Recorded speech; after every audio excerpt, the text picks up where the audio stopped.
The insanity that was suggested of removing the 26th Amendment and moving the voting age from 18 to 25 also included a couple other horrible things. The civics test is so derivative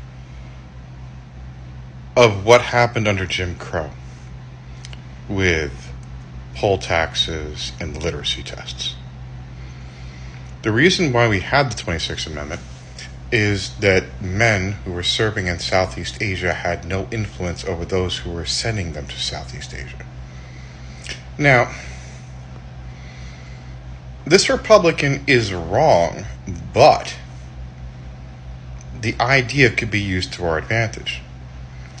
As we all watched the morons in the House and the Senate ask questions about TikTok, which showed how little they understand about reality, I have a counter offer.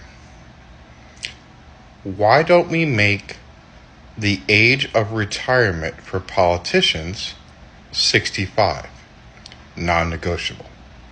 And if you're going to be running for president, you can't run for president if you are over the age of 61. So you could end your 65th birthday, but you could not run again. You want to solve the problem not having Joseph Biden in the White House? You're complaining about his age? Let's make it mandatory retirement. Move the retirement age back to 65. No one over the age of 65 is required to work. Take 4% of the national federal budget and what we use on defense and add it back into Social Security by repealing the Trump tax cut of 2017 and the Bush tax cut of 2004. We will have a nice, square little economy, and we can also start moving taxes back like Biden has done on corporations. I'm tired of paying their taxes. I bet you are too. They're the big cause of the inflation. While the rest of us were struggling during COVID, quarter after quarter they were making remarkable stock gains. I didn't make stock gains. Let's tax them the way we used to. Let's have a return to strong unions, because strong unions make sure the corporations are held accountable. Let's make sure that we go after these 6 federal judges that have all had their hands in the cookie jar with large corporate donors from the right side.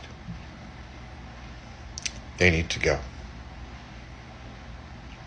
And we need to start, because they're going to start a ridiculous trial to distract the GOP base from reality with what the 19 indictments, the RICO case in Georgia, the possible case in Arizona and Minnesota and possibly in Pennsylvania, all related to the 2020 election. And you have a sitting Congressman, Matt Gaetz, a sitting Congressman, Marjorie Taylor Greene, who are still spouting the same bullshit lies. At what point does the 14th Amendment apply to them as well? You have 60 court dockets saying, you have 60 different court decisions saying that there was no election interference.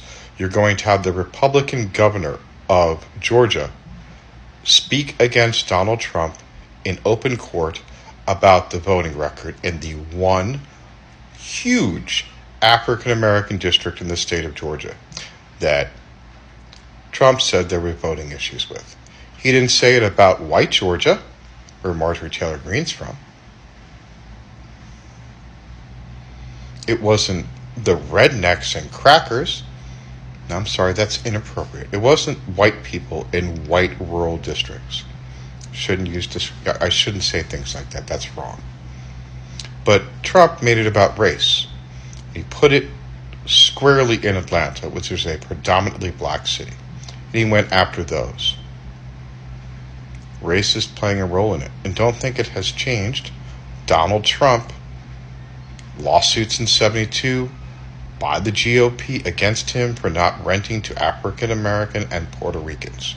And then lawsuits again in the 1980s because he didn't like having black people there in his hotels when he was there. Trump is a racist. Those people who support Trump at this point walks like a duck and talks like a duck, it's more than likely a duck. It is Tuesday night. It is 9 minutes to the newest addition to the Disney Plus family, Ahsoka Tano's Little Story. There will be 2 episodes tonight. I'm looking forward to that as a distraction from the GOP and Donald Trump. I hope you all have a wonderful evening. Thank you for listening to me.